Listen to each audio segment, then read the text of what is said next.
그리고선 이 2인이 1조가 되어서 꼭 혼자 가는 사람을 붙잡고 이런저런 이야기를 합니다. 누군지 아시겠죠? 도를 아십니까? 도를 믿으십니까? 라고 우리에게 돈을 뜯어내는 분들입니다. 실제로 대순진리교에서 파생된 대징 성주회라는 그렇게 불리는 사람들입니다. 만약에 이러한 분들을 보시거든 귀를 막으시고 가던 길을 가시면 됩니다. 그냥 따라가셨다가 엄한 꼴 보지 마시고 가던 길을 가시면 됩니다. 근데 이런 과정을 보면서 제 스스로에게 이렇게 질문을 해봤습니다. 영혼을 믿습니까? 영혼을 아십니까? 이 도라는 단어를 빼고 여기에 영혼을 집어넣고 스스로에게 질문해 보았습니다. 그리고 나는 어떻게 이 질문에 대답할 수 있을까? 우리는 삶을 살아가다 보면 늘 현상적인 지금 내 겉의 모습을 생각하며 살아갑니다. 내 환경에서 만들어져 있는 그 내 모습을 기억하면서 이 세상을 살아가죠. 하지만 부천 동강교회 작년, 재작년 전체 표어가 있었습니다. 영혼 구원. 그것도 모자라서 더 영혼 구원. 영혼을 말하고 있습니다. 지금 내 현상적인 내 모습 말고 내 안에 있는 진짜 내 모습을 말하고 있습니다. 선한 열정, 바른 생각, 따뜻한 마음, 하나님으로부터 주어진 그대로의 모습을 우리는 영혼이라고 말합니다. 이것이 진짜 우리의 모습인데 이 세상을 살아가다 보니 그것을 추구하다 보니 이것이 변질되어지고 또 잊으며 살아가는 우리의 모습을 보게 됩니다. 영혼은 정말 중요합니다.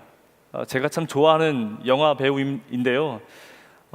이한희 씨라고 있습니다. 이분이 믿는 분인데 세상 사람들한테 강의를 할 때 이런 얘기를 하더라고요. 어떻게 하면 성공할 수 있는가?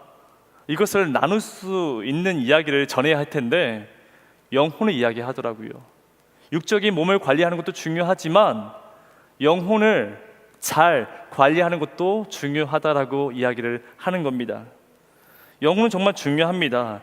현상적인 눈에 보이는 것만 바라보며 살아가는 우리에게는 내 안에 나를 생각하지 않으며 살아가는 모습을 참 많이 보게 됩니다. 하지만 성경에서는요, 내 속사람이 바뀌어야 한다라고 말하고 있습니다. 그래야 살 수 있다라고 이야기합니다. 말 그대로 영혼 구원이죠. 하지만 우리는 하나님, 나를 바꾸려 하지 마시고 내 환경을 바꾸어 주시옵소서. 눈에도 보이지 않는 영혼 이런 거 말고 내 앞에 지금 수북히 쌓여져 있는 그 문제들을 해결해 주시옵소서. 이것이 우리의 솔직한 마음이라는 것입니다. 그런데 하나님이 내 환경을 바꿔주지 않고 내 문제를 해결하지 않으면 이런 마음이죠. 하나님이 나에게 관심이 없으시구나. 분명히 사랑한다라고 말씀하시는데 나는 이거밖에 안 되는구나. 그렇게 하나님에 대해서 무관심하며 신앙생활을 10년, 20년, 30년 해오고 있다는 것입니다. 그렇게 우리가 신앙에 머물러 있는 모습을 흔히 보게 되는데 이런 모습 가운데 복음이 들립니다. 그러면 반응하지 않습니다.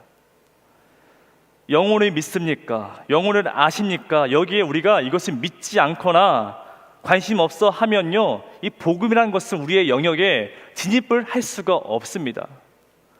반대로 어떻게 하면 내 본 모습이 변할 수 있을까?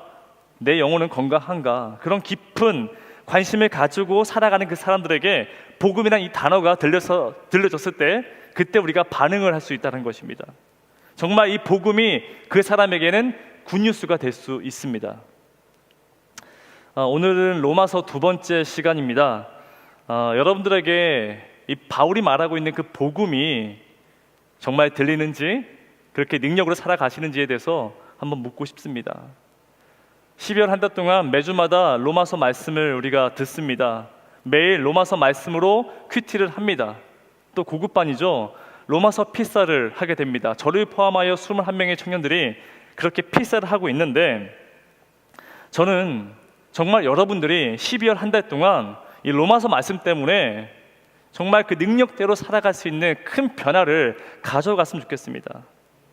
그 마음을 가지고 우리 다 함께 5장 1절의 말씀을 함께 읽어보도록 하겠습니다. 시작. 그러므로 우리가 믿음으로 의롭다 하심을 받았으니 우리 주 예수 그리스도로 말미암아 하나님과 화평을 누리자. 아멘. 제가 정말 좋아하는 구절인데요, 사실 로마서에 있는 모든 말씀을 다 좋아합니다. 특별히 5장 2절 이 시작을요, 그러므로라고 시작하죠. 이 접속사는 앞에 있는 내용이 원인이 됩니다.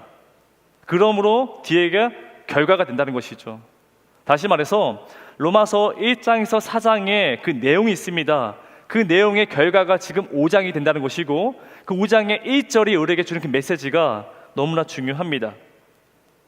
그러므로 우리가 믿음으로 의롭다 하심을 받았으니 예수 그리스도로 말미암아 하나님과 화평을 누리자. 이신칭의를 그대로 잘 설명해 놓은 구절입니다.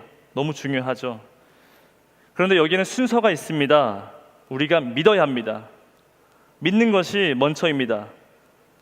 그런데 제가 저번 주에도 말씀을 드렸어요. 이 믿음이 우리가 알고 있는 믿음과 성경이 말하고 있는 그 믿음은 조금 다를 것이다라고 말씀드렸습니다. 늘 우리가 생각하는 그 믿음은요, 내가 판단합니다. 어떤 정보나 어떤 사람에 대해서 내가 얼마나 그 사람 믿는지를 계산하게 되죠. 가끔 이런 좋은 친구들이 있습니다. 이렇게 제안을 하죠. 내 친구 중에 정말 괜찮은 사람이 있는데 소개팅 한번 해볼래? 이렇게 제안을 합니다.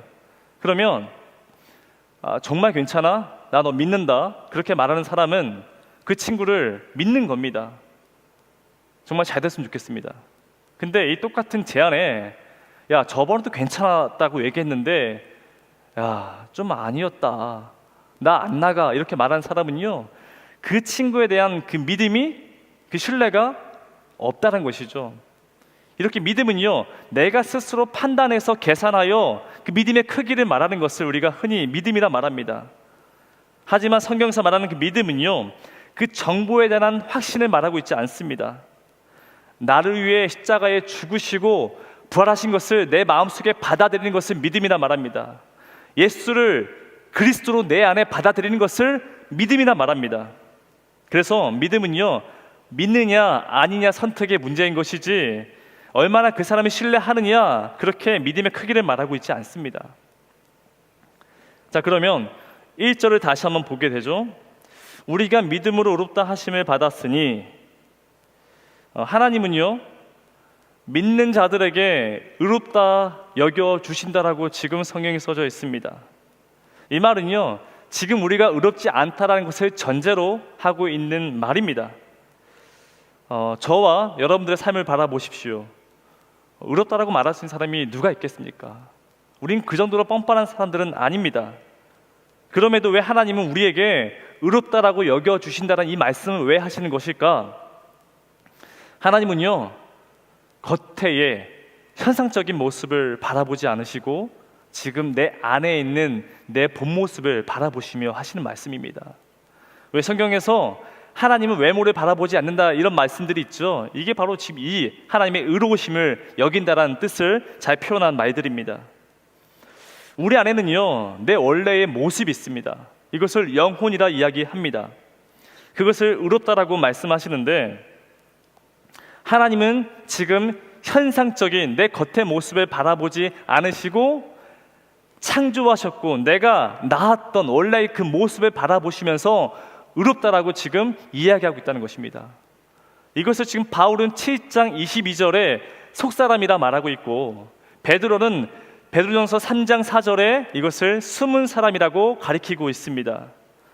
그래서 하나님은요, 내 속에 있고 내 속에 숨어 있는 그 영혼, 진짜 내 모습을 견인해 나가겠다라고 말하는 것이 바로 의롭다 하심이라 지금 표현하고 있다는 것입니다. 원래 내 모습을 그대로 견인해 나가겠다는 그 의지가 바로 하나님의 의롭다 여기심, 이렇게 표현할 수 있다는 것이죠. 더 쉽게 말해서 알렉스 퍼거슨이라는 감독이 있습니다. 축구 감독이죠. 과거 박지성 선수가 뛰었던 맨유의 전설적인 감독입니다. 이 감독에게는요, 선수를 키워내는 아주 특별한 능력을 가지고 있습니다. 세계 최고의 감독이죠. 그래서 한번 재미있는 상상을 해봤습니다. 이 퍼거슨 감독이 지나가는 길이었습니다. 근데 저쪽에서 축구를 하고 있는 거예요. 아이들이. 그래서 가던 길을 멈추고 그 축구를 보고 있는데 한 아이가 너무 축구를 잘하는 겁니다. 정말 세계적인 선수가 될 수 있는 그 재능을 가지고 있는 겁니다. 그래서 그 아이에게 찾아가서 이렇게 얘기하죠. 너는 정말 재능이 있다. 너는 전설적인 선수가 될 수 있는 잠재력을 가지고 있구나. 이 퍼거슨 감독은요, 남들이 보지 못하는 그 특별한 것을 그 아이에게 있다는 것을 보게 된 것이죠. 이것을 지금 성경은요, 의롭다 하심이라고 말하고 있는 겁니다. 문제는 지금 그 아이가 세계적인 선수가 된 게 아닙니다. 그 친구가 그런 플레이를 하고 있는 것도 아니고 그런 명성과 그런 연봉을 받고 있는 것이 아닙니다. 다만 그럴 가능성이 지금 그 안에 있다는 것이죠. 그래서 이 감독이 너는 세계적인 선수가 될 수 있다. 그걸 가지고 있으니 내가 널 이끌어 줄게. 그러면 이 아이는요, 가만히 있으면 그 선수가 되겠습니까? 아니요. 이 감독의 말을 믿고 따라가다 보면 언젠가는 세계적인 선수가 될 수 있다는 것입니다.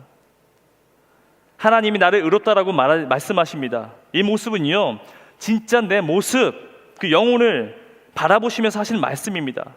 내 진짜 모습이 있는데 겉으로 나와져 있는 연약하고 부족한 그런 형편없는 모습, 그거 말고 너 원래 네 안에 있었던 그 모습이 있는데 그 모습을 내가 견인해 나가고 싶다. 내 말을 믿겠느냐? 나를 따라와 주겠느냐? 지금 그렇게 말씀을 통해서, 바울의 입술을 통해서 말하고 있습니다. 이것이 바로 의롭다 하심입니다. 감독이 그 아이와 함께 세계적인 선수가 되는 그것처럼 지금 주님과 내가 의롭게 되는 그 과정을 만들어가는 것이 의롭다 여김, 이렇게 우리가 설명해 볼 수 있습니다. 그래서 바울이 하는 말이 우리가 믿음으로 의롭다 하심을 받았으니 하나님과 화평을 누리자, 지금 그렇게 편지를 쓰고 있죠. 근데 그 과정이 되게 궁금합니다. 세계적인 선수가 될 가능성을 가지고 있는 것으로 끝나는 것이 아니라 정말 세계적인 선수가 되어야 합니다. 근데 그 과정이 있겠죠. 이처럼 의롭다 여기는 것으로 거기서 끝나는 것이 아니라 진짜 의롭게 되는 그 과정이 있어야 되는데 그 과정을 지금 3절, 4절에서 잘 설명해 주고 있습니다. 우리가 환난 중에도 즐거워하나니 이는 환난은 인내를, 인내는 연단을, 연단은 소망을 이루는 줄 알미로다. 한국교회 사람들이 싫어하는 구절 중에 하나입니다. 분명히 지금 하나님이 화평을 누리라 말씀하셨죠. 은혜를, 또 그것을 즐거워하라, 우리가 참 좋아하는 단어들이 나와 있습니다. 그렇게 즐기고 기뻐해야 할 것인데 여기서 다만 3절에 환난은 인내를, 인내는 연단을, 연단은 소망을 이루게 될 것이다. 이 말은요, 우리에게, 우리 삶 속에 환난이 반드시 찾아올 거라는 말씀입니다. 분명히 기대가 있었습니다. 근데 갑자기 마음이 편치가 않죠. 하나님과 기쁘게 지내고 싶었는데 그렇게 지내려면 환난이 찾아올 것이다. 이 말씀이 참 우리에게 불편하게 다가올 수밖에 없습니다. 그런데 우리가 이 환난이라는 단어를 제가 전에 한번 새벽 예배 때 잠깐 언급했는데 이 환난이라는 그 단어를 오해하는 경우가 참 많이 있습니다. 내가 실수해서 내가 했던 그 말과 행동이 잘못된 것으로 인해서 찾아오게 되는 그 고통을 우리는 환난이라고 오해한다라는 것입니다. 하지만 성경은 그렇게 말하고 있지 않습니다. 그 환난은요, 이런 겁니다. 한 아이가, 한 고등학생이 전날 밤에 롤 게임하다가 아니면 뭐 유튜브를 보다가 밤 늦게 잔 겁니다. 새벽에 잔 겁니다. 그리고 나서 그 다음날 아침에 학교를 가야 되는데 지각을 했습니다. 자, 그걸로 인해서 선생님에게 혼이 났죠. 그것을 고통이라 이야기하고 이것을 그 아이는 환난이라고 말하고 있습니다. 그럴 수 없다라는 거예요. 이것은 회개해야 할 영역인 것이지 이것을 환난이라고 성경은 말하고 있지 않습니다. 만약에 사업장을 운영하고 있습니다. 그러면 세금을 제때 내야 되는데 세금을 내고 있지 않다가 이 세무청으로부터, 국세청으로부터 이 세금을 낼 수밖에 없는 그 상황에 놓여져 있습니다. 그게 너무나 큽니다, 그 금액이. 그래서 기도 제목을 내놓죠. 하나님, 너무나 힘이 듭니다. 이 환난을, 이 고통을 해결하여 주시옵소서. 그렇게 말하는 사람도 있겠죠. 그것은 환난이 아니라 내가 돌이켜야 할 영역입니다. 내가 돌이켜야 할 영역인데, 회개해야 할 것인데 믿음으로 덮어버리면서 이것을 환난이나 말하는 사람들이 많이 있다는 것입니다. 성경에서 말하는 환난은 무엇이냐? 예수를 믿고 믿음으로 그렇게 살아가야 하는데 겪게 되는 그 아픔, 어려움, 고통을 말하고 있습니다. 때로는 이것이 질병과 물질로 다가올 때가 많이 있습니다. 최근에 제가 참 존경하는 목사님입니다. 김동호 목사님이 계시는데 목회를 해야 되는데 갑자기 암이 찾아왔습니다. 해야 할 일이 참 많이 있는데 질병이 갑자기 찾아왔다라는 거예요. 바울도 마찬가지. 바울이 정말 많은 교회를 세우고 복음을 전하는데 최선을 다했습니다. 자, 그러면 그 바울에게 하나님은 건강한 육체도 주셔야 되고 풍성한 물질도 허락하셔야 됩니다. 그런데 바울은 복음을 전하다가 눈이 안 보이고 허리가 다치고 매를 맞아가면서 죽음의 모면을 한두 번 한 것이 아닙니다. 그럼에도 힘들게 겪어내가는 그 고통, 그것을 환난이라 이야기합니다. 또한 바울이 교회를 다니면서 했던 일은 뭐냐? 대부분이 연보, 헌금을 달라는 것입니다. 하나님의 일을 하는데 물질을 풍성하게 주면 되는데 하나님은 그렇게 하지 않으셨습니다. 그렇게 찾아오는 그 고통을 성경은 환난이라 이야기합니다. 또한 아까 전에 제가 말씀드렸죠. 자, 사업을 하는데 세금을 내야 합니다. 이때 죄가 속삭입니다. 아무도 보지 않잖아. 너만 왜 내? 안 내도 된다라고 그렇게 나를 계속해서 속삭입니다. 그러면 자기 합리화하죠. 내가 지금 낸 세금이 얼마나 많은데 이거 안 내도 되겠지. 그렇게 한측에서 이야기하고요. 반대편에서 내 속사람이 이야기합니다. 아니야, 내야 돼. 그 갈등 가운데 힘들어하는 것도 환난입니다. 그렇게 내가 복음으로 살아가려고 하는데 동서남북으로 나를 핍박하고 방해하는 것들, 이 모든 것들이 성경에서 말하는 환난이라고 이야기합니다. 자, 이런 환난 속에서 우리는 어떻게 살아갈 수 있을까? 3절이죠. 환난은 인내는 연단은 소망을 이루는 줄 알미로다. 여기서 이 인내란 그 환난의 고통 속에서 이겨낼 힘을 말하고 있습니다. 사실 저와 여러분들은 옛사람의 모습이 아직 남아 있습니다. 그래서 그 옛사람이 새 사람으로 될 수 있는 방법은 적어도 사람에게는 딱 하나입니다. 바로 고통입니다. 우리가 다이어트를 하려고 해도 고통이 따릅니다. 술과 담배를 끊으려 해도 고통스럽습니다. 지금 이 코로나 때문에 2시 이 정시간에 예배를 드려야 하는데 그게 되지 않는 친구들, 매일 말씀을 읽어야 되고 로마서 필사를 하는 것도 고통이 따릅니다. 그러나 그 고통 때문에 포기하려 할 때에 이것을 이겨내갈 수 있는 그 힘을 인내라고 말하고 있습니다. 그리고 그 인내가 한 번, 두 번, 세 번 계속 지속이 되면 그때 그 모습을 우리가 연단이라고 불러진다는 것이죠. 이 연단이라는 단어는요, 헬라어로 도키에라고 말합니다. 도키에. 대장간에서 주로 쓰이는 단어인데요, 우리가 왜 민속촌에 가게 되면 흔히 보게 되죠. 또 옛날 사극을 보게 되면 그 영상들을 보게 됩니다. 이 대장장이가 집게를 가지고 이 새를요 풀무불에 넣습니다. 시뻘건 그 풀무불에 넣고 빼서 사정없이 망치로 두드립니다. 쾅쾅쾅. 그리고 다시 그 시뻘건 풀무불에 이것을 집어넣고 빼내서 다시 그 망치로 두드립니다. 이것을 계속해서 반복합니다. 자, 그러면 이 새 안에 공기구멍이 다 빠지게 되고 입자가 촘촘해집니다.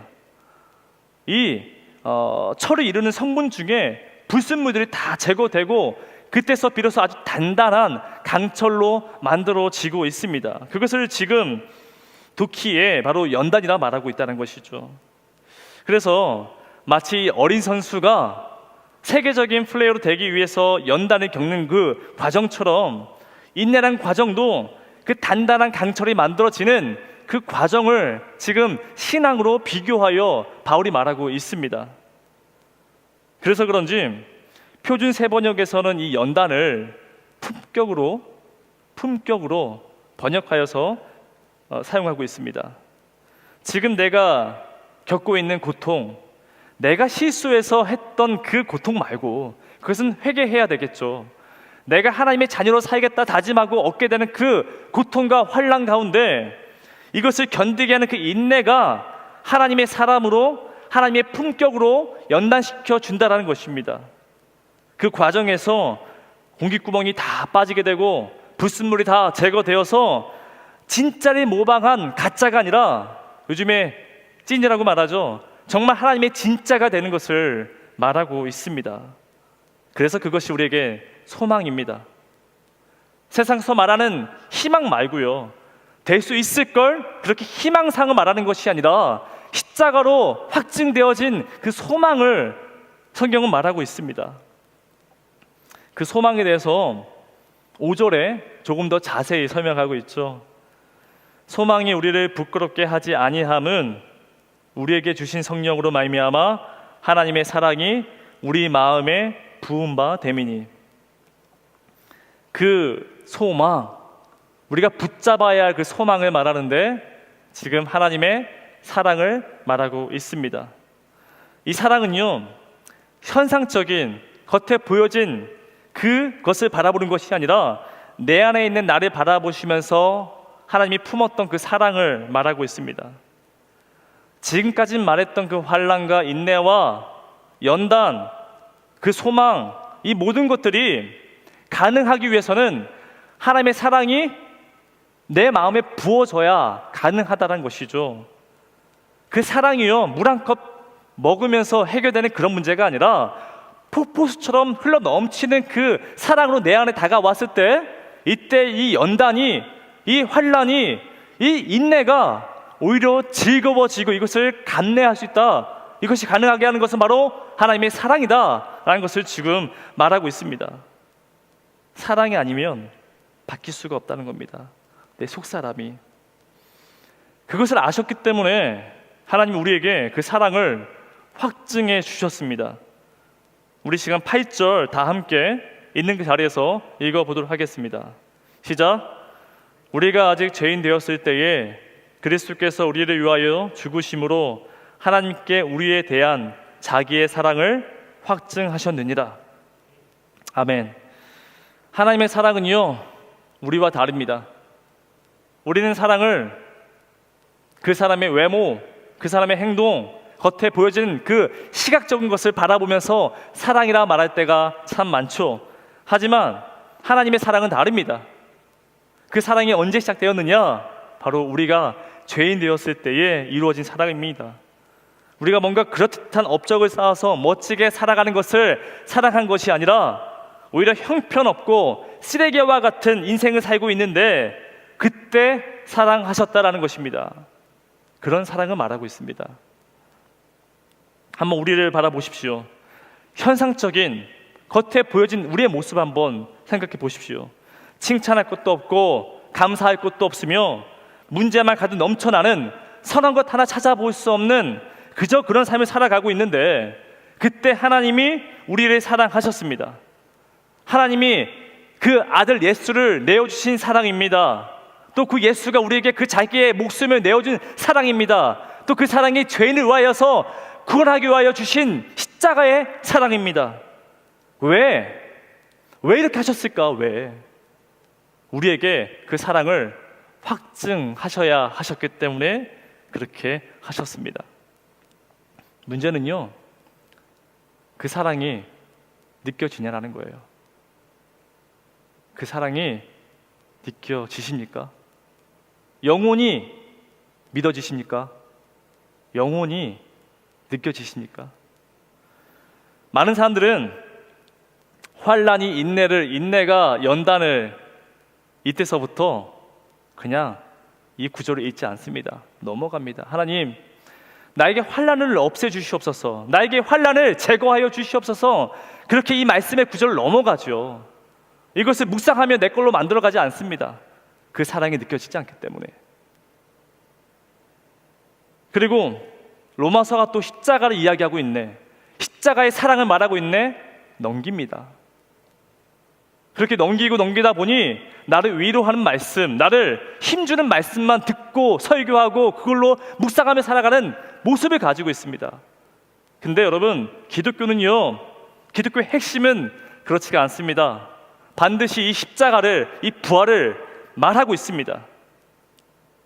그래서 이 복음이 나에게 들려졌을 때, 예수를 내 마음 가운데 그리스도라 믿음으로 받아들였을 때, 그때 이 복음의 능력이 우리 가운데에 벌어진다는 것입니다. 근데 제가 5장 1절에 이렇게 얘기했죠. 바울이 그렇게 얘기했죠. 화평을 이루라. 누구와? 하나님과 화평을 누려라 라고 말하고 있습니다. 근데 이 화평은요, 그냥 누릴 수가 없습니다. 사무엘하 12장에 이 다윗과 그리고 그의 아내 밧세바와 함께 그의 아들의 이름을 지었습니다. 바로 솔로몬. 이 솔로몬의 이름이 뜻이 화평, 평화, 샬롬입니다. 근데 그가 그 이름을 가졌지만 그렇게 살아갔습니까? 아니요. 그가 잠언에서도 시편에서도 이렇게 얘기하잖아요. 나의 인생은 헛되고 헛되며 헛되도다. 그 인생은 평화, 화평, 주님과 함께 했던 화평을 누리지 못했습니다. 하지만 나단 선지자가 하나님을 통하여서 지금 그 솔로몬의 이름에 또 다른 이름을 덧입혀 주시죠. 바로 여디디야란 이름을 그 솔로몬에게 이름을 덧입혀 주십니다. 이 여디디야란 이름의 뜻은 하나님의 사랑을 잇따랍니다. 하나님의 화평은요, 주님의 사랑이 덧입혀져야만이, 폭포수와 같은 그 놀라운 그 사랑이 내 마음 가운데 덮여져야만이 그 화평을 누릴 수 있다는 것입니다. 하나님의 사랑이 없이는 화평을 누릴 수가 없습니다. 근데 그 사랑이 조금씩 내 안에 들어오게 되면 그 사랑이 나를 숨쉬게 합니다. 겉에 내 모습으로 숨쉬는 것이 아니라 내 안에 있는 원래의 모습, 그 영혼이 숨을 쉬게 됩니다. 그렇게 조금씩 내 안의 속사람이, 숨은 그 사람이, 의롭다라고 여겨주시는 그 의인이 조금씩 내 안에 숨을 쉬게 된다는 것이에요. 그 사랑을, 확증되어진 그 십자가의 사랑을 붙잡고 따라가시는 여러분들 삶이 되기를 소망합니다. 이 소망은요, 희망이 아닙니다. 반드시 우리 가운데 이루어 주실, 이미 십자가로 확증되어 주실 그 십자가를 붙잡는 것이 소망입니다. 이번 한 달 로마서 말씀을 읽으시고 묵상하시고 그렇게 내 삶 속에 하나하나씩 드러내 주시면 얼마나 좋겠습니까?